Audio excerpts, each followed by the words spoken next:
जैनं जयतु शासनं जैनं जयतु शासनं। पंच परमेष्टि भगवान की, आचार्य श्री गुरुवर कुंद कुंद महाराज की, आचार्य श्री गुरुवर विद्यासागर महाराज।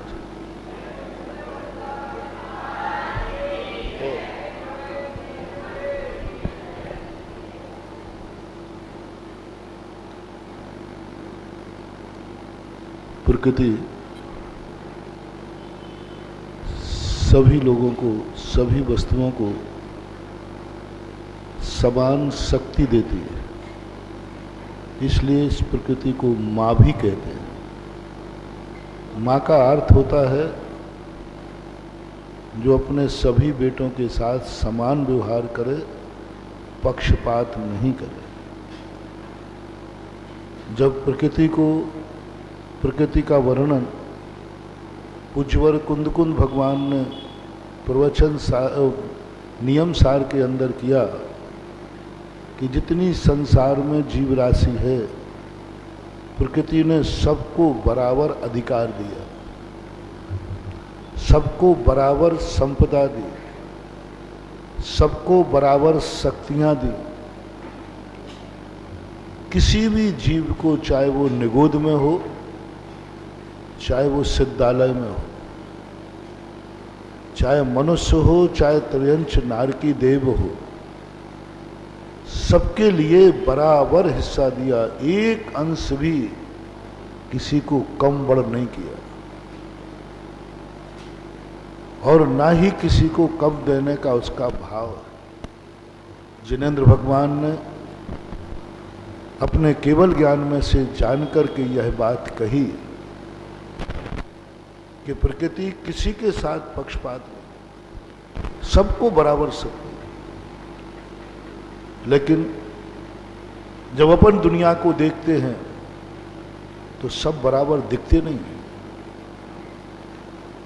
प्रकृति माँ से पूछा तो उसने कहा, भाई देखो, मैंने तो सबको बराबर दिया है, किसी को हमने कम बड़ नहीं किया।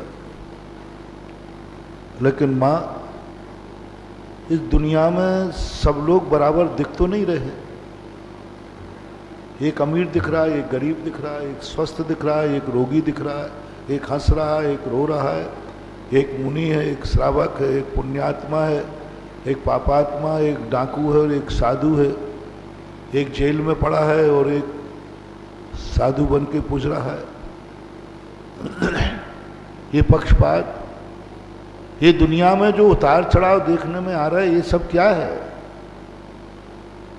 और तुम बोलती है माँ कि मैंने सबको बराबर दिया है, किसी को पक्षपात नहीं किया। और हमारे तो अनुभव में आ रहा है कि हर व्यक्ति के पास बराबर शक्ति नहीं है। जनवाणी माँ ने फिर कहा, बेटा सुनो, समझो, माँ ने तो सबको बराबर दिया था, लेकिन एक ने जुआ पे दाव पे लगा दिया, एक ने शराब पी के उड़ा दिया, एक ने गुलछर्रे उड़ा के उड़ा दिया, एक ने गाड़ के रख दिया, एक ने किसी रूप में जाकर के और सब लुटा दिया, और किसी ने उसको अपने विवेक के साथ उपयोग किया, अर्थ क्रिया की। इसमें मेरा क्या हाथ है? मैं तो हिस्सा दे दिया, मेरे पास जो कमाई थी मैंने सब बांट दिया बराबर में। अब मेरे मरने के बाद या मेरे पीठ पीछे छोकरा जुआ खेल लेवे तो माँ की क्या गलती? बस भेद प्रकृति ने नहीं किया, हमारे काले कारनामों में, हमारे अच्छे कारनामों ने हमें अच्छा बुरा बनाया। प्रकृति कहती है मेरा हाथ नहीं। बच्चा जब तक मेरी गोदी में है तब तक मेरी जिम्मेवारी है। अब बच्चा मेरी गोदी में नहीं। मैंने एक बार कहा था ना अभी आजाद नगर में, जब तक बच्चा गोदी में रहता है माँ के अधिकार ज्यादा होते हैं और जिम्मेवारी कम होती है। जिम्मेवारी कुछ है ही नहीं गोदी में, और अधिकार पूरा है। जो खिलाएगी वो खाएगा, जो दिखाएगी वो देखेगा। और जैसे जैसे बच्चा बड़ा होता है उसके अधिकार कम होते जाते हैं और जिम्मेदारी बढ़ती, अधिकार कम होते। बच्चा बड़ा होते होते अधिकार अब नहीं रहा उसका, माँ का कोई अधिकार नहीं। और जैसे तुम चौपाए होते फिर तो माँ का अधिकार चला ही जाता है, उसको कोई पूछता ही नहीं। उसका तो ये भी पूछने का अधिकार खत्म हो जाता है, बेटा तू आज रात में कहाँ गया था? माँ चुप रहो, नहीं पूछ पाते। जैसे कल मैंने कहा था, कुछ लोगों ने अपने बड़ों को इतना हैदस में ला दिया कि वो पूछ नहीं सकते कि बेटा आज लेट क्यों आए, वो पूछ नहीं सकते कि आज तूने क्या खाया। यानी जिम्मेवारी बढ़ गई और अधिकार खत्म।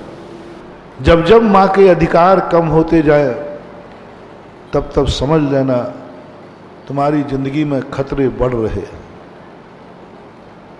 गार्जियन का दिन, कल मैंने बहुत बड़ी बात कही, सारा भारत हिल गया, सारा भारत हिल गया। कितने लोगों के आए महाराज जी, जिंदगी की औकात पता चल गई।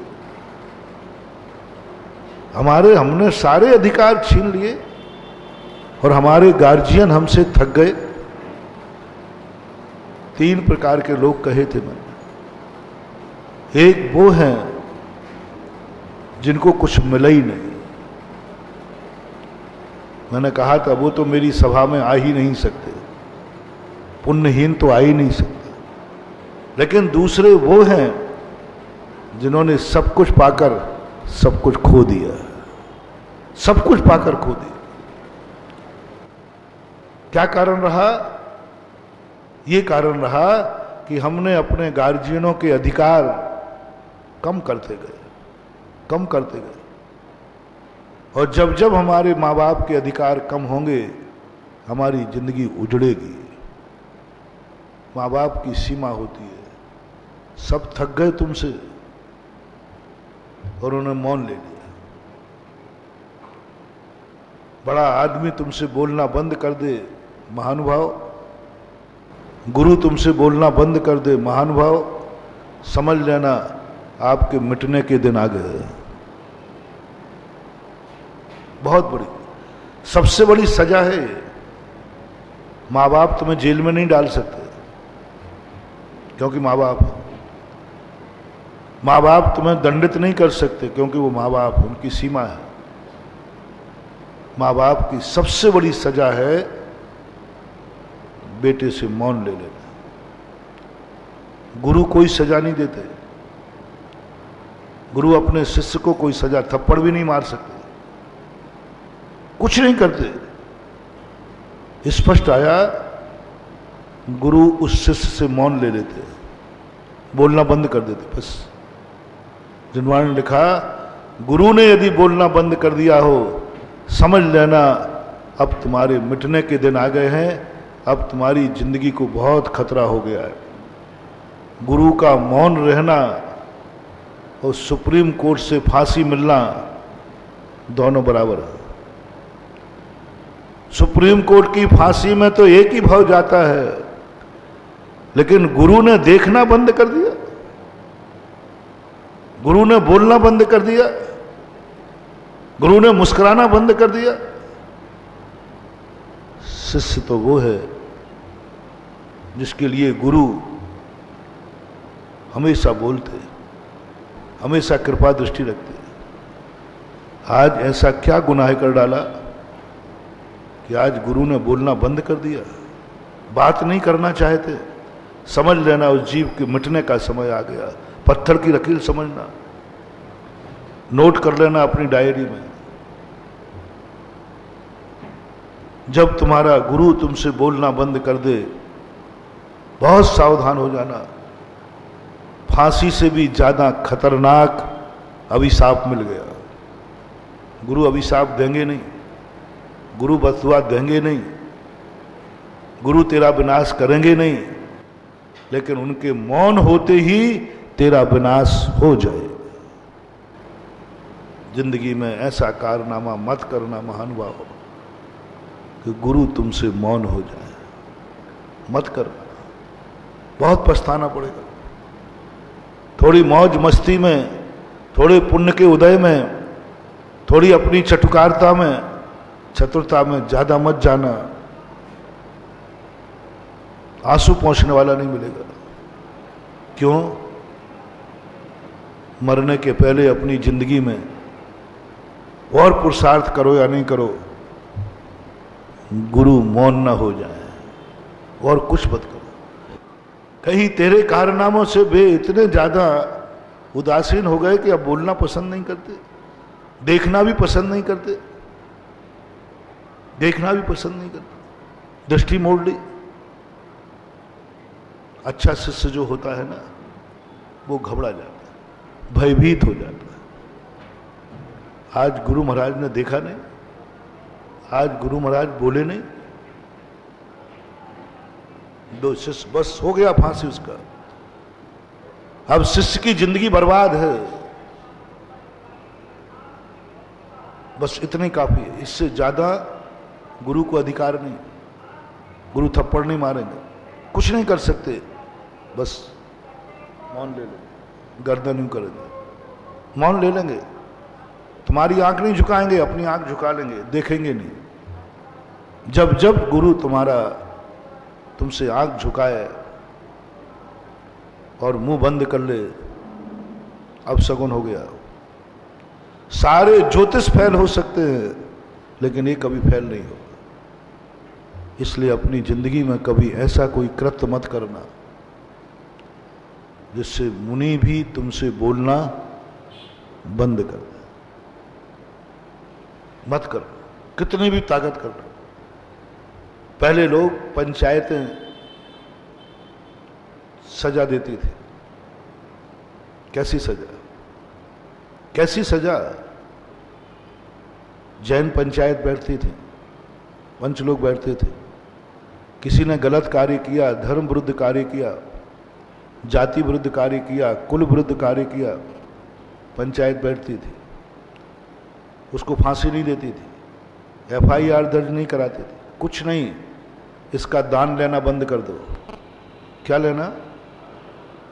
ओ कर सकता, इसकी यहाँ की कोई बोली नहीं ली जाएगी, इससे कोई दान नहीं लिया जाएगा, बस कुछ नहीं, बस कुछ नहीं बोलना उससे, उसकी कोई सजा नहीं देना, FIR दर्ज नहीं कराना, बस प्रस्ताव पास हुआ, इसका दान नहीं लेना। बस मैंने जब इसको समझा, मैंने कि ये तो और उल्टा हो गया। दान नहीं लेने का अर्थ, वो तो क्या मजा आ गया। तो जितने कंजूस खोपड़ी है, ये हमेशा अपराध करेंगे और कहेंगे मजा आ जाएगा, अपन ऐसा अपराध कर दो जिससे अपन को फिर कोई बोली लेगा ही नहीं। नहीं, आगम में लिखा है, जिस पंचायत की जाजम पर लोग कह दें, मैं सदा कहता हूं, दो बातें ध्यान रखना। पंचायत बैठे और कहें अपन को पानड़ी इकट्ठे करना जाना है, बोले कहाँ से शुरू करूं? तो किसी ने फलाने का नाम लिया, बोले क्या बात करते हो, अपनी बेइज्जती कराना है क्या? अब शकुन करना है क्या? वहां जाके क्या करोगे? 1 रुपया मिलने वाला नहीं, और 2 सुनाएगा, और 1 रुपया नहीं मिलेगा, और तुम्हारा अपमान और होगा, अब शकुन होगा। यदि जाजम पर पंचायत के बैठने पर ये प्रस्ताव पास हो जाए, ये चर्चा हो जाए, समझ लेना उसके दिवालिया होने का समय आ गया। 100% मान, दिवालिया होने का समय आ गया, कंगाली होने का समय आ गया। क्योंकि पंचायत की जाजम पर क्या धारणा बनी सबकी कि वहां जाने से कोई फायदा नहीं मिलेगा। इससे ये मत समझो कि अच्छा हुआ कि मेरा दान का पैसा बच गया, नहीं, ये प्रस्ताव ने बता दिया कि इस साल इसका दिवालिया होने वाला है, इस साल ये ठोकर खाएगा, इस साल कोई इसके घर में दुर्घटना घटेगी, इस साल ये कर्जे में डूबेगा, इस साल कोई ऐसी बात इसके अंदर होगी जो दुनिया देखते रह जाएगी। और ये प्रस्ताव सगुन बता रहा हूं तुम्हारे लिए। जाजम पर बैठते लोगों ने कहा कहां से शुरू करें, अरे भाई फलाने स्थान से शुरू करो। दूसरा कहेगा भाई कल भी तो उसी के यहाँ गए थे, 8 दिन पहले भी तो अपन उसी के यहाँ गए थे, वो कहाँ तक देगा। जाजम बोलती है नहीं, उसके बाद 100 बार भी जाओ तो खाली नहीं आओगे। और सम्मान करेगा, आओ भाग्य मानेगा, आओ आप लोगों ने मुझे इसके योग्य समझा। 100 बार भी जाओ तो मना नहीं करने वाला, उसको चिड़चिड़ापन आने वाला नहीं, सगुन उठेगा, जाओ महानुभाव। पंचायत की जाजम पे तुम्हारी ये चर्चा हो जाए कि इस दरवाजे से कोई खाली नहीं जाएगा, जाओ, जन्म जन्म तक वो कभी दिवालिया नहीं होगा, कर्ज में नहीं जाएगा। सगुन हो गया, सगुन हो गया कि उस दरवाजे कोई खाली नहीं गया। ऐसे लोग मैंने देखे, बहुत सारे देखे, जो समाज उन्हीं के पास जाती है। अब बार बार लोग आने लगे इसलिए मैं गुप्त देता हूं जिससे दूसरा नहीं आवे। अरे मैंने कही मूर्खानंद, ये तो समझो जब तेरे दरवाजे आ रहे तो क्या सोच के आए हैं कि वहां सगुन होगा, उस दरवाजे से कोई खाली नहीं आएगा। कितना बड़ा रीजन था, सजा देने का कितना बड़ा तरीका। महावीर जयंती की पानड़ी करके निकलते थे दरवाजे से, और एक दुकान छूट जाती थी, उसे पंचों के पैर पड़ना पड़ते थे। भाई मेरी पानड़ी क्यों नहीं ली गई, मेरा दान क्यों नहीं लिया गया। पंचों के पैर पड़ते थे। पंच कहते थे देखूंगा फैसला होगा, गिड़गिड़ाता था, पैर पड़ता था, जो कहो वो करूंगा, मेरा दान स्वीकार कर लो, दान स्वीकार कर। क्योंकि उसकी जिंदगी का अपशकुन हो गया। ये था सजा देने का तरीका। हम मुनिराजों के पास आगम ने कहा कि कोई पापी व्यक्ति, कोई जैन धर्म के विरुद्ध व्यक्ति तुम्हारा भक्त हो जाए तो क्या करोगे, तुम्हारा नियरेस्ट भक्त। तो हमारे आचार्यों ने कहा कुछ नहीं करना, कुछ नहीं करना, उससे आहार लेना बंद कर देना। बोलो कितनी बड़ी सजा। एक व्यक्ति को 1 करोड़ रुपया में दंड मिला, 1 करोड़ रुपए का दंड मिला, एक को जेल हो गया, एक को फांसी हो गई, और एक व्यक्ति से मुनिराज ने आहार लेना बंद कर दिया। दोनों में सबसे बड़ी सजा क्या है? फांसी देना नहीं, फांसी लगने में तो एक ही जीवन जाएगा। मन गुरुराज ने मेरे हाथ से आहार लेना बंद कर दिया, अंजलि बंद कर दी। बंधु कभी मुनिराज, अभी तो मैंने बोलने की बताई थी, आंखों की बताई थी, वो तो महान अपराध था ही, बीच का अपराध। आशीर्वाद तो दे रहे हैं, देख भी रहे हैं, बोल भी रहे हैं, लेकिन चौके में गए, उन्होंने अंजलि बंद कर ली। अब सगुन, बहुत बड़ा अपशगुन, बहुत बड़ा अमंगल, बर्बादी के दिन आने वाले हैं।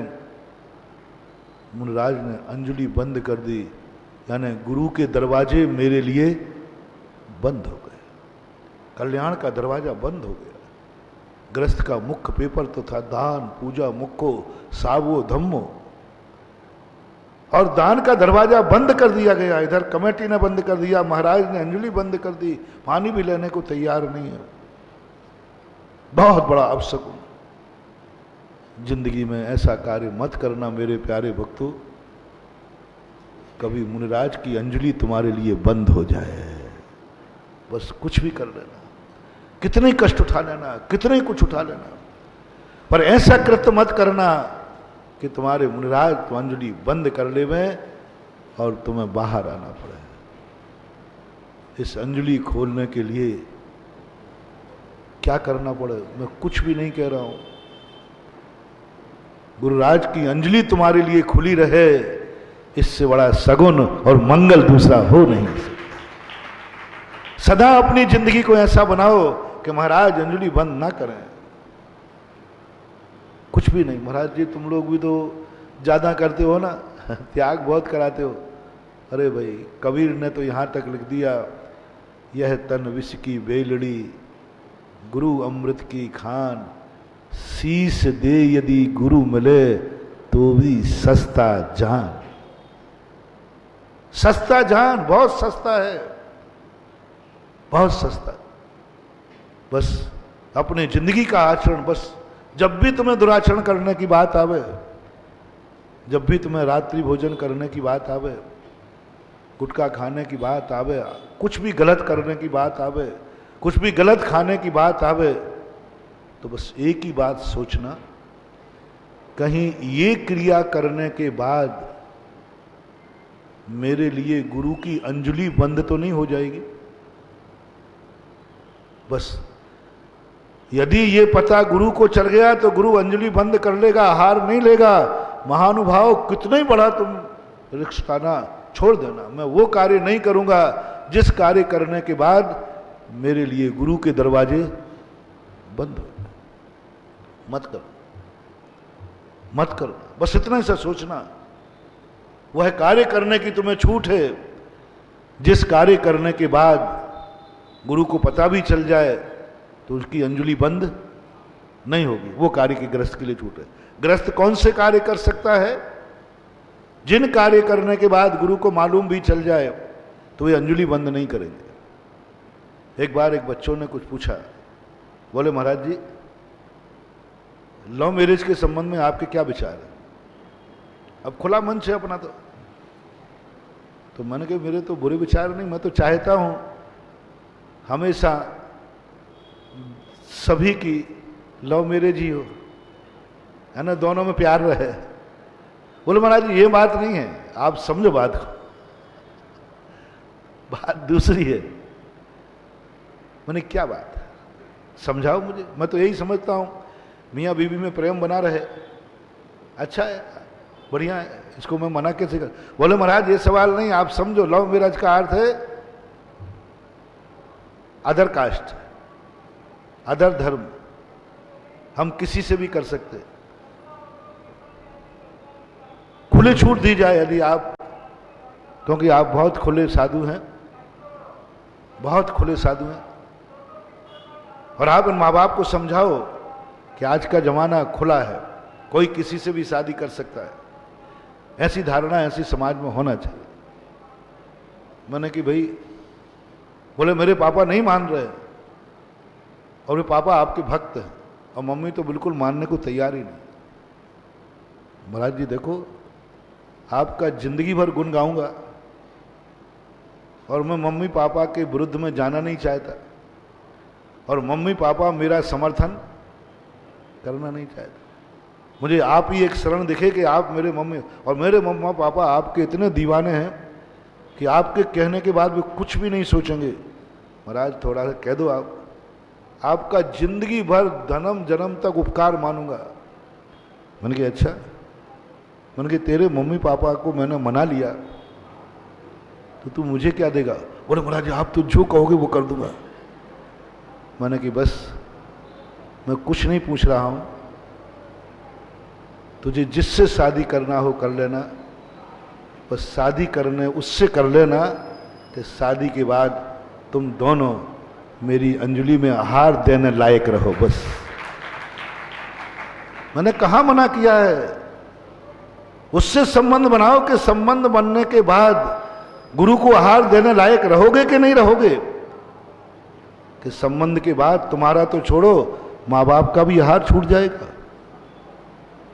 मेरे को मुझे पागल कुत्ते ने काटा है, आज तो मेरे लिए आहार देने लायक है और मैं जिसको आशीर्वाद दे दूंगा ना तू आहार देने लायक रहेगा, ना अभिषेक के लायक रहेगा, ना इंद्र बनने के लायक रहेगा, ना भगवान का माता, कुछ नहीं कर पाएगा।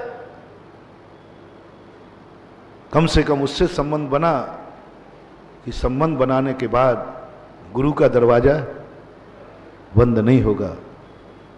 5 मिनट में उसने पैर पकड़ लिए। बोले महाराज जिंदगी में पहली बार समझ में आया।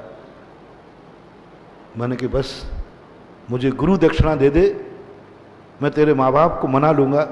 ये गुरु दक्षिणा दे दे कि भगवान गुरुदेव मैं फलाने से शादी कर रहा हूं, शादी के बाद आपका दरवाजा बंद तो नहीं होगा, और यदि बंद ना हो तो फिर मना लो। मैं तेरे पिता को कैसे कहूं जिस घर में सदा मुनियों के आहार होते आए, सदा चौका लगता आया, और तेरी शादी के बाद ऐसी मुलेक्षण लाएगा कि चौका तो छोड़ो, वो माँ बाप मेरे पास तक नहीं आ पाएगा। इसलिए मेरा कहना है, साधु की सबसे बड़ी सजा दी, अंजलि बंद कर दो बस। कुछ भी कार्य करने के पहले गुरु का दरवाजा बंद नहीं होना चाहिए। इतना तुमने यदि सोच लिया, विचार कर लिया, तो जाओ, मोक्ष मिले या नहीं मिले, लेकिन नरक को त्रियंच गति नहीं मिलेगी, पक्का है। और ऐसे ही माँ बाप के साथ करना। माँ बाप से कुछ नहीं कहा, जो मैंने कल कहा था, वो मौन हो गए, मौन हो गए, बोले तेरे जो करना है सो कर, मैं नहीं बोलूंगा। अनाथ लगने का लक्षण। जिनके माता पिता तुम्हारे काले कारनामों को थक गए सुधारने में, नहीं सुधार पाए, जाओ सावधान रहना, 100 भवों तक तुम्हें अनाथ होके जन्मना पड़ेगा। माँ बाप जन्म तो देंगे, लेकिन दूसरे की जूठन खाओगे, दूसरे की गोदी में पलोगे, अनाथ बनोगे, क्योंकि तुमने एक जिंदगी में ऐसा किया कि तुमसे माँ बाप मौन हो गए। मरने के पहले एक प्रयास करना, मैं इनको कभी मौन नहीं होने दूंगा, क्योंकि तुमने सब कुछ पा लिया और सब खो दिया, सब कुछ पा लिया और खो दिया। जैसे मैंने कल कहा था, जैनी हो, सब कुछ पाया तुमने, जैन कुल पाया, गुरु पा लिए, भगवान पा लिए, और तुमने सब कुछ खो दिया। आज तुम दान देने लायक नहीं रहे, आज तुम गुरु की अंजलि में हार देने लायक नहीं रहे, आज तुम भगवान का अभिषेक करने लायक नहीं रहे। आज भगवान का पंच कल्याणक विधान होगा, विराजमान होगी मूर्ति, तुम उसको विराजमान करने लायक नहीं रहे। नहीं विराजमान करोगे तुम, सब कुछ तुम्हारे पास, क्या करोगे इसका? ये सुख नहीं दे पाए।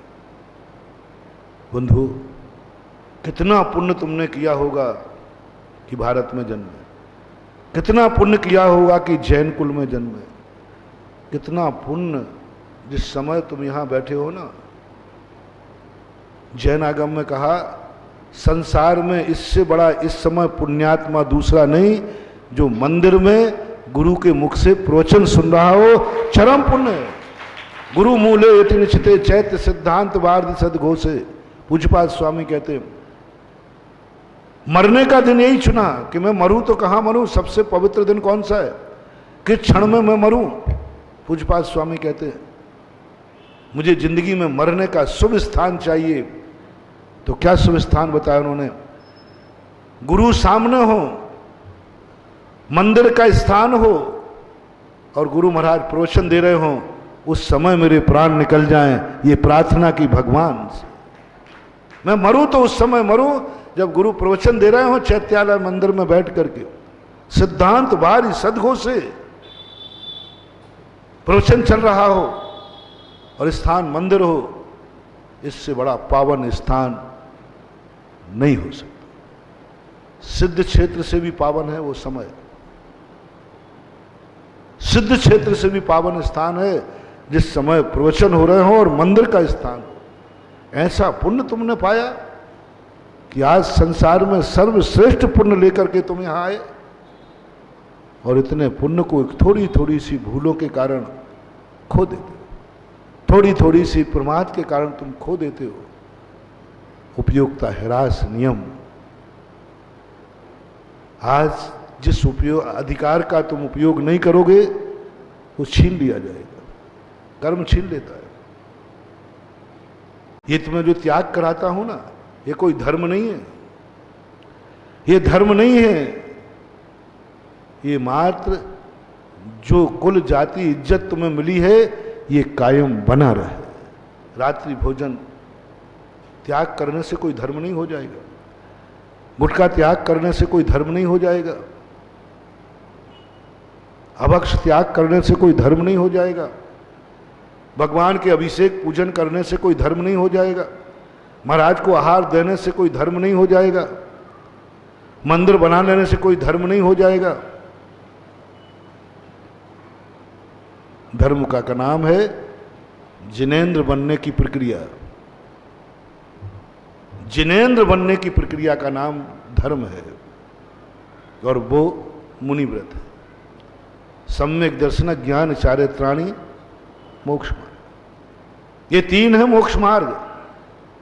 और मुनि महाराज ना तो आप देख लो दान देते, ना मंदिर बनाते, ना अभिषेक करते, ना पूजन करते, क्योंकि इनको जिनेंद्र बनना है, इनको मोक्ष जाना है। मोक्ष जाने के लिए, जिनेंद्र बनने के लिए सब कुछ करने की जरूरत नहीं है। उसके लिए एक ही मार्ग है, निर्वृत्ति मार्ग। एक ही मार्ग है कि वह इन समस्त पाप की क्रियाएं ही नहीं, पुण्य की क्रियाएं भी छोड़ना पड़ेंगी, तभी तुम जिनेंद्र बन पाओगे। पाप की क्रियाएं ही नहीं, पुण्य की क्रियाएं। देखो तुम्हारे मुनिराजों ने पाप की क्रियाएं नहीं छोड़ी, पुण्य की क्रियाएं भी छोड़ दी, लेकिन दोनों छोड़ना पड़ेगा। तुम लोग क्या कर रहे हो? पाप की क्रिया तो छोड़ नहीं रहे, पुण्य की क्रिया छोड़ दी। गंदा होना तो छोड़ा नहीं और नहाना छोड़ दिया। हम लोगों ने गंदा होना भी छोड़ दिया, तो अब नहाने की जरूरत ही नहीं। पाप करना छोड़ दिया, पुण्य की जरूरत ही नहीं। जो मुनि पाप छोड़ने के बाद पुण्य में अटकता है, पुण्य की क्रियाओं में अटकता है, कुंद कुंद भगवान उसकी बुराई करते हैं कि तू समस्त पापों से मुक्त होकर तू अशुद्ध है ही नहीं, फिर क्यों नहा रहा है? पागल हो गया? जो कपड़ा गंदा ही नहीं हुआ उसको धोया जा रहा है? मुनि के लिए कहा गया। ये नकल कई बार गृहस्थों ने कर ली, गृहस्थों ने कर ली। और गृहस्थ कहने लगे महाराज ने खुद कहा है दान पूजा अभिषेक ये धर्म नहीं है, ये पुण्य की क्रियाएं हैं, और जब तक पुण्य की क्रिया नहीं छोड़ोगे तब तक तुम जिनेंद्र नहीं बन पाओगे। ये पूजा पाठ अभिषेक दान ये जब तक नहीं छोड़ोगे भगवान नहीं बन पाओगे, छोड़ना ही पड़ेगा। ये उपदेश जिनवाणी का हम मुनियों को चल रहा था, धीरे से तुमने कान लगा के सुन लिया। जिनवाणी किसको समझा रही थी? मुनि महाराजों को, कि तुम कहाँ शुभोपयोग में पड़े हो, शुद्धोपयोग में लीन हो जाओ, एक चैतन्य स्वरूप में लीन हो जाओ। कहाँ भगवान के चक्कर में पड़े हो? तुम खुद अपनी भगवत्ता को देख लो, कहाँ पड़े? पूजा पाठ दान आदि इस सब में तेरा लक्ष्य नहीं है। तू जिनेंद्र भगवान बनने के लिए चला है। छोड़ दे सब पुण्य पाप की क्रियाएं। सोने की बेड़ी लोहे की बेड़ी दोनों बराबर है, कोई अंतर नहीं। सोना और लोहे में कोई अंतर नहीं है। कहाँ तू लोहे को छोड़कर सोना में अटक गया? नर नारक आदि पर्यायों में गजब का उदाहरण दिया। लेकिन वो था मुनि महाराज को उपदेश दे रहे थे, तुम बदमाश थे, तुमने खिड़की में से सुन लिया। और तुम अभिषेक को आ रहे थे, तुमने कहा अरे अपन को तो लोग बुद्धू बना रहे। इतना तो सुन लिया तुमने, क्योंकि मुनिराज को पाप छोड़ना है ये नहीं सुना उसने, क्योंकि मुनिराज तो पाप छोड़ चुके थे। जो नहीं छोड़ा त्याग तो उसी का कराया जाएगा ना। मैंने पूरा प्रवचन सुना है जिनवाणी का, एक भी बार महाकुंद कुंद स्वामी ने नहीं कहा मुनि को पाप छोड़ना चाहिए, कहीं नहीं कहा। पूरे समय सार में नहीं कहा मुनिराज को पाप छोड़ना चाहिए।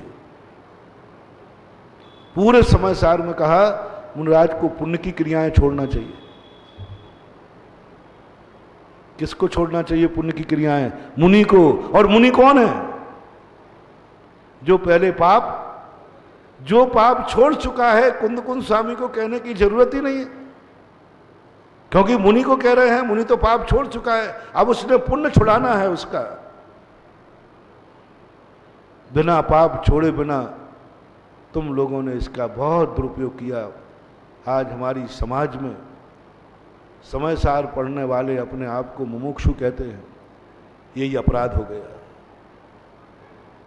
जिनवाणी ने कहा था पाप तुमने छोड़ दिए, पुण्य छोड़ो। तुमने सुन लिया कि पुण्य छोड़ो, पाप को छोड़ने की जरूरत नहीं। और यही हुआ अपने समाज का कि आज लोगों ने पाप छोड़े नहीं, गृहस्थों ने पुण्य छोड़ बैठे। दुकान छोड़ी नहीं, मंदिर छोड़ बैठे, भोजन छोड़ा नहीं, पूजन छोड़ बैठे, नहाना छोड़ा नहीं, अभिषेक छोड़ बैठे, नोट गिनना माल गिनना छोड़ा नहीं, माला गिनना छोड़ बैठे, खाना पीना छोड़ा नहीं, उपवास करना छोड़ बैठे। पाप तो छोड़े ही नहीं, समय सार में लिखा ही नहीं पाप छोड़ो, सही में नहीं लिखा। लेकिन वो समय सार का उपदेश मुनि महाराजों के लिए था। वे मुनिराज जो समस्त पापों के त्यागी हैं, उनसे कहा क्या पुण्य में अटका है, लोहे की बेड़ी सोने की बेड़ी से मुक्त हो जा, पुण्य और पाप की बेड़ियों से रहित होकर सिद्धालय में जाके बैठ। मुनि से जिनेंद्र भगवान बनने का मार्ग है, गृहस्थ से नहीं। गृहस्थ जैनगंबर जैन धर्म में गृहस्थ कभी मोक्ष नहीं जा सकता। तुम्हें पहले जिनेंद्र नहीं जैन बनना है। तुम्हें जिनेंद्र का मार्ग नहीं अपनाना, जैन का मार्ग अपनाना है। जब तक तुम्हारे पाप नहीं छूटे, जब तक तुम्हारी गंदगी नहीं छूटे, तब तक पुण्य की क्रिया मत छोड़ना महानुभाव। जब तक तुमने कमाना बंद ना करो, तब तक दान देना बंद मत करना, नहीं तो बहुत बुरी दशा होगी। बहवारंभ परिग्रहत्वम नारकस्य ऐसा। पूज्यवर उमा स्वामी महाराज तत्वार सूत्र में कहते हैं, इधर मुनिराज को कहा तुझे दान से देने की जरूरत ही नहीं दे सकते हम दान, क्योंकि तूने कमाना छोड़ दिया, तूने व्यापार करना छोड़ दिया, आरंभ परिग्रह छोड़ दिया, अब तुझे दान देने की जरूरत नहीं। दान देने की किसको जरूरत है? जो आरंभ परिग्रह कमा रहे हैं। यदि आपने कमाई बंद नहीं की है तो महानुभाव आप दान देना बंद मत करना, अन्यथा सीधा नरक है, सीधा नरक। मैं नहीं बोल रहा हूं, पूज्यवर उमा स्वामी महाराज, बहवारंभ परिग्रहत्वम नारकस्य ऐसा। नरक आयु में कौन जाता है? गरीब नहीं। कई लोग कहते महाराज जी आप एक चीज में बदनाम है। मैंने किस चीज में? बोले आप अमीरों के महाराज हैं, गरीबों की तो आपके यहां कोई बकत है ही नहीं। हर चीज में अमीर। अभिषेक कराओगे तो बोली लगाओगे, अमीर को नंबर दोगे पहला। और वस्तुतः आप गलत नहीं बोल रहे, यह आरोप मैं एक्सेप्ट करता हूं कि मैं अमीरों का महाराज, अमीरों का महाराज, और मैं पूरी जिंदगी बने रहना चाहता हूं और सहमति आपसे लेता हूं। मैं कोई भी क्रिया करता हूं, मीटिंग में प्रस्ताव पास जरूर कराता हूं, और आप मेरी मीटिंग है, मैं मीटिंग का अध्यक्ष हूं आज की। आपसे पूछता हूं, मैं अमीरों का महाराज हूं। जब से मैंने तत्वार सूत्र पढ़ा, पहले नहीं था, पहले गरीबों का था। तत्वार सूत्र पढ़ने के बाद अमीरों का हो गया।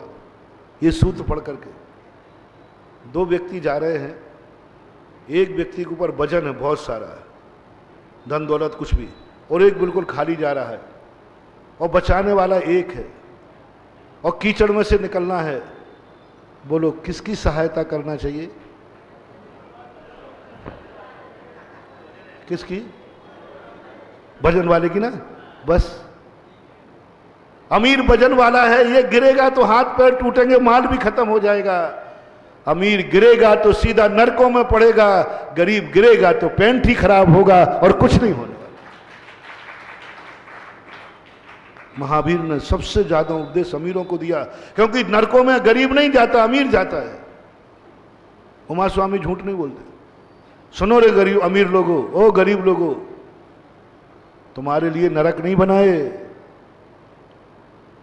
इसलिए तुम्हारा तो गरीब होना ही बता दिया कि तुम नरक नहीं जाओगे, और मेरा काम है नरकों से बचाना। मेरा काम है नरकों से, और गरीब नरक जाएगा नहीं, तो फिर तुम्हें हम समय खराब क्यों करें? जो जितना अमीर है वही उतने नीचे नरक जाना है। तत्वार सूत्र में बहवारंभ परिग्रहत्वम नारकस्य। जिसका जितना बड़ा व्यापार होगा, जितना आरंभ परिग्रह होगा, जितनी फैक्ट्रियां होंगी, जितनी दुकानें होंगी, जितने मील होंगे, जितने धंधे होंगे, वे सब उतने नीचे नरक जाएंगे।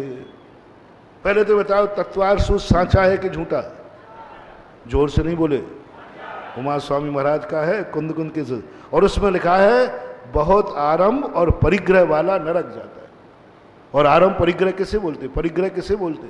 जिसके ज़्यादा नौकर हों, जिसके ज़्यादा मकान हों, जिसके ज़्यादा प्लाट हों, जिसकी ज़्यादा मील हों, जिनकी ज़्यादा दुकानें हों, जिनकी इनकम ऑफ सोर्स ज़्यादा हो, और जिसकी फैक्ट्रियाँ ज़्यादा हों, नौकर ज़्यादा हों, चाकर ज़्यादा हों, वे सब नरक जाते हैं। इसलिए हम बड़े आदमियों के पीछे पड़ते, क्योंकि जितने ना बड़े आदमी थे सब नरकों में पड़े। रावण बड़ा आदमी था, कहां पड़ा? बड़े बड़े जितने बड़े थे सब कहीं में ढूंढना। कोई बड़ा आदमी मरे तो स्वर्गीय नहीं लिखा करो, नारकी लिखा करो तत्वार सूत्र के अनुसार, क्योंकि नगर का सबसे बड़ा आदमी मरा है, धनवान था, व्यापार धंधे थे, तत्वार सूत्र कह रहा, जिनवाणी मां कह रही है। अब इसको बचाओ। जिनवाणी कहती क्या गरीबों के पीछे पड़ा है, उनका गिर भी जाएंगे तो क्या बिगड़ा, पैंट ही खराब होगा, धो लेगा, लेकिन ये तो मर जाएगा बेचारा, वजन बहुत है इसके ऊपर, ये तो सीधा नरकों में जाएगा। तो क्या करूं मां? सुनो महानुभाव, यदि तुम पुण्य से बड़े आदमी बने हो, पुण्य से तुम्हारा व्यापार चल रहा है, पुण्य से तुम्हारे पास कई फैक्ट्रियां अच्छा चल रहा है, तो नरक से बचने का एक ही उपाय है, दान दिए बिना सोना मत, दान दिए बिना बैंक में जमा करना मत, दान दिए बिना फैक्ट्री खोलना मत, दान दिए बिना दुकान मंगल करना मत। कितने बड़े आदमी हो, यदि वो टैक्स पेड कर दे तो फिर छापा पड़ता है क्या? हाँ, टैक्स पेड कर दे तो छापा नहीं पड़ता। इसी प्रकार कमाने वाला दान दे दे तो वो नरक नहीं जाता, ये पक्का है, गारंटी। जैसे जितना कितने अरबों कमाओ ना, टैक्स दे दो, कोई गड़बड़ी नहीं है, कमाने की कोई लिमिट नहीं है। बोलो भारत देश में व्यक्ति कितना कमाई कर सकता है? कोई सीमा नहीं है। शर्त क्या है? टैक्स दे दो। तुम्हें भी कोई चिंता नहीं बेटा, सुनो रे सुधा सागर के चलो, कमाओ बेटा, दिन रात कमाओ, खूब कमाओ, बड़े चलो, दाता विधाता के हुक्म से बड़े चलो, खूब बड़ो, फलो फूलो, और मेरे भक्त खूब फलते फूलते, इसमें कोई गर्व है, मेरा आशीर्वाद है। खूब खूब फलो फूलो, खूब कमाओ। अक्सर कर देखना, आचार्य से हम लोगों के जो निकटवर्ती होते ना, वे खूब फलते फूलते थे, खूब भगते। क्यों? हम उनसे एक ही बात कहते, कितना कमाऊं महाराज? बोले तेरी जो मर्जी पड़, बस दान में पीछे मत हटना, दान देते जाओ। सरकार का टैक्स और धर्म का दान देने वाले को ना तो जेल मिलेगा और ना नरक मिलेगा। यह है जिनवाणी का आवाज। इसलिए जिनके पास दो पैसा हो, बिना दान के अपनी जिंदगी मत निकालना, बिना दान के एक दिन भी नहीं। यदि और अमीर बनना है, अमीरों के लिए उपदेश है, नहीं तो ये अमीरी रावण के समान तुम्हें नरक ले जाएगी। ये बड़ी बड़ी बिल्डिंगें, बड़े बड़े व्यापार, ये सब तुम्हें कल नरकों में ले जाएंगे। नरक के कद्वार ही हैं ये, तत्वार सूत्र के अनुसार। मात इसके बचने का एक ही तरीका, जिनवाणी ने कहा, इनको दान का उपदेश दो बड़े आदमी को, जिससे तुम्हारा भक्त नरकों में ना पड़े। मैं धर्म जानने का, मैं मोक्ष जाने का रास्ता नहीं बता रहा हूं, मैं नरक से बचाने का उपाय बता रहा हूं। दान मोक्ष जाने का रास्ता नहीं है, दान नरक से बचने का उपाय है। अंतर समझना, दान मोक्ष जाने का डायरेक्ट रास्ता नहीं है, परंपरा से है, लेकिन नरक से बचाने का सीधा रास्ता है। इसलिए कमाना बंद नहीं करो तो दान देना बंद नहीं करना। अभिषेक करना कोई मोक्ष का रास्ता नहीं है। अभिषेक करना मां तुम्हें दुर्गति से बचाने का रास्ता है। नहाना धर्म नहीं है, हम लोग नहीं नहाते। आप लोगों को क्यों का नहाना? अभिषेक, हम लोग अभिषेक नहीं करते क्योंकि नहाते नहीं। तो महाराज हम लोग भी अभिषेक बंद कर दें ना, दो में से एक प्रस्ताव मंजूर करो। आज से दान बंद, भीलवाड़ा की दुकानें बंद। अच्छा, आज से कोई अभिषेक नहीं करेगा, गारंटी मेरी है। बड़े मंदिर में मेरे भगवान प्रतिष्ठित किए, मैं समझा लूंगा। इस मंदिर में अभिषेक की जरूरत ही नहीं है। मेरे प्रतिष्ठित भगवानों को ना तो गर्मी चढ़ती है और ना प्यास लगती है। बोलो भाई बोलो, अपने भगवान को गर्मी चढ़ती क्या, प्यास नहीं। कोई अभिषेक की, किसी शास्त्र में नहीं लिखा कि भगवान का अभिषेक होना चाहिए। पूरे 7 छान मारे में ना मूर्ति का अभिषेक है, ना भगवान है ही नहीं अभिषेक। भगवान के लिए अभिषेक नहीं है। जो भगवान के लिए अभिषेक करता है वो मिथ्या दृष्टि है, अज्ञानी है, अनंत संसारी है। लिखा ही नहीं कहीं भगवान का अभिषेक होना चाहिए। अब लिखा क्या है, भगवान का लिए अभिषेक नहीं होना चाहिए, लेकिन श्रावक को बिना अभिषेक के नहीं रहना चाहिए। किस श्रावक को? जो नहाता है। आज से अभिषेक बंद, बड़े मंदिर में कोई अभिषेक। अभी दोपहर का भी अपन बंद कर देंगे। एक नियम लेना है, आज के बाद भीलवाड़ा में कोई भी जैनी स्नान नहीं करेगा। जो जो स्नान नहीं करेगा वो अभिषेक नहीं करेगा।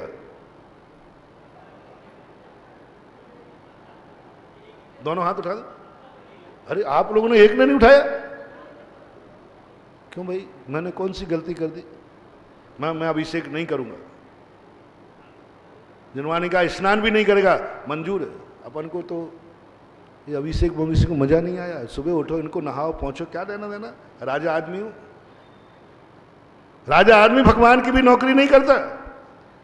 राजा आदमी भगवान को भी नहीं नहाता। क्यों नहाओ? मैं कोई कम हूं क्या? भगवान बनने की तो औकात रास्ते पे आया तो जिनवानी ने कहा ज्यादा हेकड़ी मत कर। यदि तुझे भगवान की भी सेवा करना, भगवान का भी अभिषेक करना, तेरे राजत्व में दोष लग रहा, तेरी मान हानि हो रही है। तू भगवान का भी सेवक नहीं बनना चाहता। हाँ, नहीं बनना चाहता, मैं पूर्ण राजा बनना चाहता हूं। तो जिनवानी ने कहा एक ही शर्त पर, भगवान का अभिषेक नहीं करेगा तो तू स्नान भी नहीं करेगा। मैंने कहा राजा बनने के लिए क्यों नहीं, क्या करूंगा? अरे इतना बड़े आफत छूट रही है भगवान का अभिषेक करके। तो मैंने तो कर गया, मां मुझे मंजूर है, मैं जिंदगी में कभी स्नान नहीं करूंगा। अब जिन जिन को भगवान का अभिषेक करना उचित नहीं लगता हो, ये कोई धर्म है क्या, ये तो दास्ता है, उनसे मेरा कहना है आज से स्नान बंद करो। जो जो स्नान नहीं करेगा वो अभिषेक नहीं करेगा, और कल्याण होगा उसका, पक्का है। पीछे कोई एक आध है, लोकेश तू उठा दे भाई। हम महाराज जी आप स्नान की बात कर रहे हो, इस समय मैं 2 बार करता हूं। गर्मी है ना, महानुभाव चेतो जागो समझो।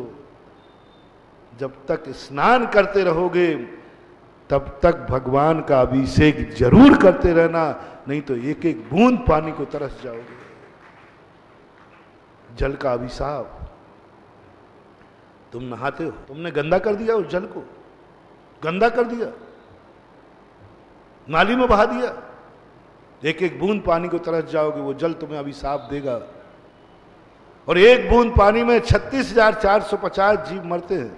36,000 इतने जीवों की हत्या करते हो, कहीं माफीनामा नहीं।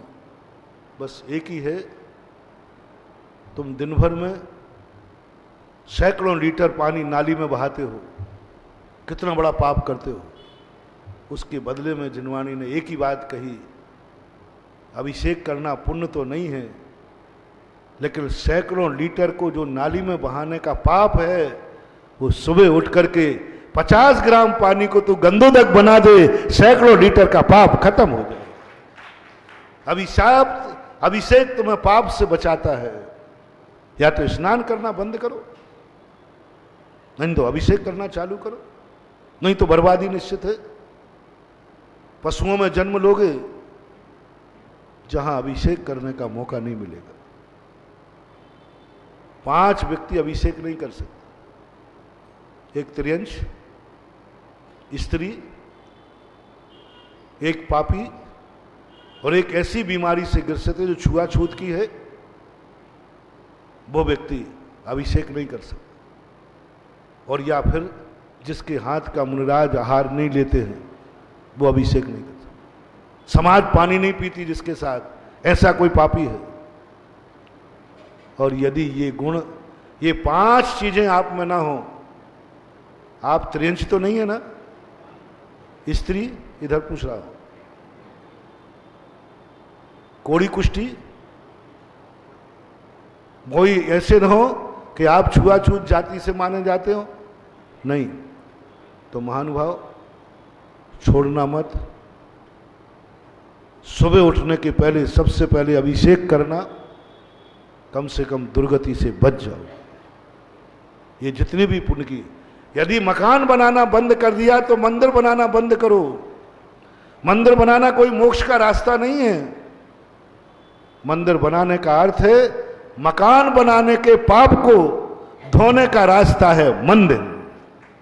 यदि मकान बनाया है तुमने कमा करके, तो जिंदगी में मरने के पहले अपनी कमाई से मंदिर बना के जाना।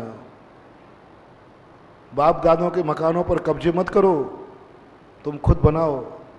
ये प्रशस्तियां इसलिए लिखी जाती थी कि जिससे बेटा आगे कहेगा मेरे बाप ने मंदिर बनाया था, मैं भी उनकी परंपरा के अनुसार मंदिर बना के मरूंगा। लोग स्वयं तो दान देते नहीं और बाप दादों के मंदिरों पर कब्जा कर लेते हैं, और कब्जा करके इतना गलत कर देते हैं, अंत में उनके लाले पड़ जाते खाने को। मंदिर बनाने वालों के वंशों में बहुत बुरे दिन आ जाते। कारण क्या? पूर्वजों ने मंदिर बनाया और ये तो 1 रुपया दान नहीं देवे और मंदिरों पे कब्जा करे कि हमारा मंदिर, हमारे बाप का मंदिर। ये वंश खत्म हो जाता है। मंदिरों पे बंधुओं कभी कब्जा नहीं करना। कई बार तो इतना बुरा हो जाता है, मंदिरों में लिख देते हैं खंडेलवाल मंदिर, जायसवाल मंदिर, अग्रवाल मंदिर, पोरवाल मंदिर। मरेंगी ये जाति। उन मंदिरों में, उस नगर में एक भी व्यक्ति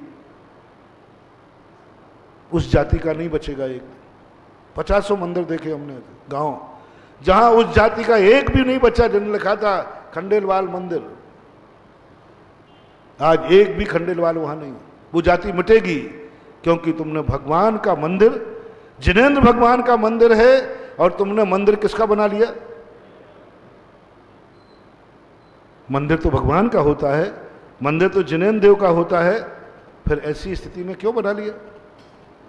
तुमने अपना नाम लिखा, जाति का मंदिर, अपना मंदिर नाम लिख लेते कई लोग। गोटों के भी नाम बंधुओं, जो तुम सेवक हो, मालिक नहीं हो।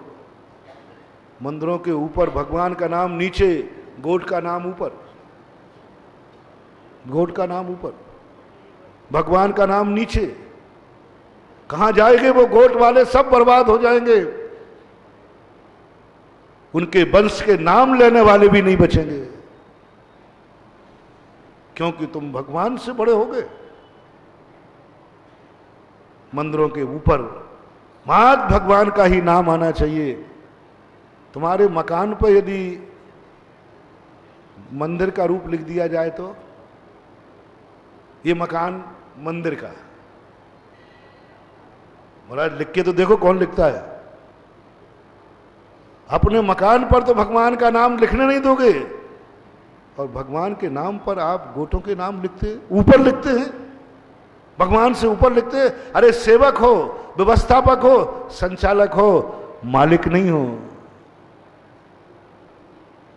मंदिरों के ऊपर सीधा। आज मंदिरों के बर्बादी कारण क्या? ये मंदिर सकल दिगंबर जैन समाज के होते तो आज ये मंदिरों में ये नौबत नहीं आती कि यहाँ दान देने वाले। कल मेरे पास एक बोले महाराज जी इस मंदिर में तो कोई दान देता नहीं। मैंने क्यों? तो लोगों की तरफ मैंने बोले महाराज ये हमारा मंदिर थोड़ी है, ये तो ये गोट का है, और वो भी एक पर्टिकुलर अजमेरी गोट का है। तो अब जितने गोट में हैं वो ही दान देते हैं। मैं 2 दिन से देख रहा हूं सारी बोलियां वहीं गुटर मुटर हो रही हैं, बाहर की एक भी व्यक्ति बोली नहीं ले रहा है। मैंने कि बात क्या है? और सुधा सागर का मंच तो ये है कि जहां बोली मिलती है सारा भारत लेता है, और यहां तो सब वही। एक ने तो कह दिया महाराज जी जितनी बोलियां करें हम 8 लोग हैं, लिखते जाना। मेरे बाजू का हम 8 लोगों में लिखते जाओ। बोले ये चीज करना है, बोले लिख लो 8 में से नाम। अरे मैंने कहा भाई 9वां नाम क्यों नहीं? क्या कारण है? मत करो रे, बहुत करुणा दया करके कह रहा हूं, मंदिरों को खुला छोड़ दो, मंदिरों पर सर्वाधिकार दो। तुम ऐसे फलोगे फूलोगे, ऐसे फलोगे फूलोगे। भगवान का दरवाजा अधिकार से बाहर, कोई अधिकार नहीं, किसी का नहीं। ये मंदिर उसका है जो भगवान की आमना मानता है, भगवान का धर्म मानता है, वह उसका।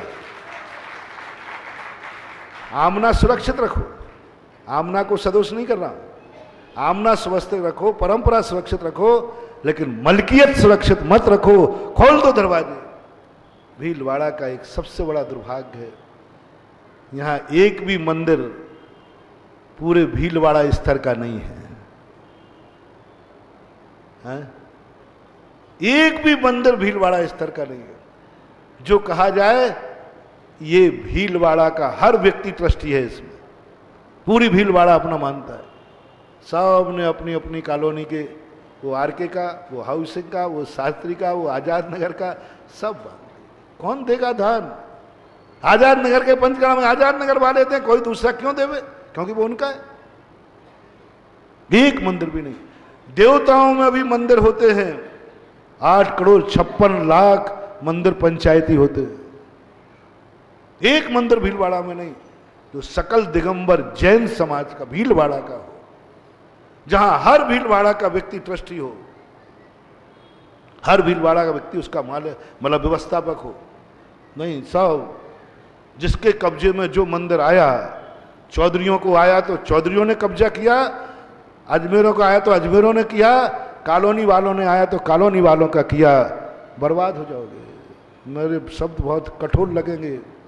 एक दिन देखना आप उन गोटों के वंशों के नाम लेने वाले भीलवाड़ा में नहीं मिलेंगे। लाडनू सुजानगढ़ जाके देख के आओ, पूरी शेखावटी देख के आओ।